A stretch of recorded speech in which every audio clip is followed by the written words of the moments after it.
Imagine this. It's December 1994, just weeks before Christmas. A quiet house in upstate New York. 13-year-old Wendy Gardner is living with her 67-year-old grandmother, Betty, who had taken Wendy and her little sister in after their parents died. Most kids would be grateful. Wendy was furious. She hated the rules. She hated being told what to do. So she came up with a plan.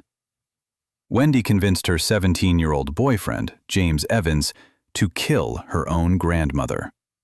On a cold December night, while Wendy sat upstairs casually singing Jingle Bells at the top of her voice, James strangled Betty Gardner with a piece of kite string.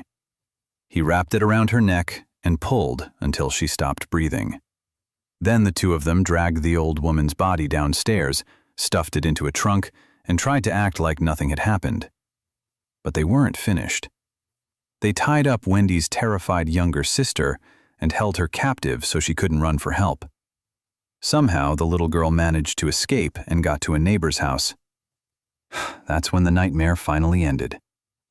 When police arrived, they found Betty's body in the trunk. The evidence was overwhelming.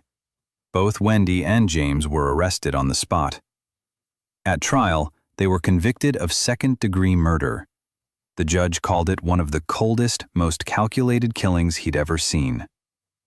Wendy Gardner was released on parole in 2004 after serving just 10 years. James Evans stayed behind bars much longer.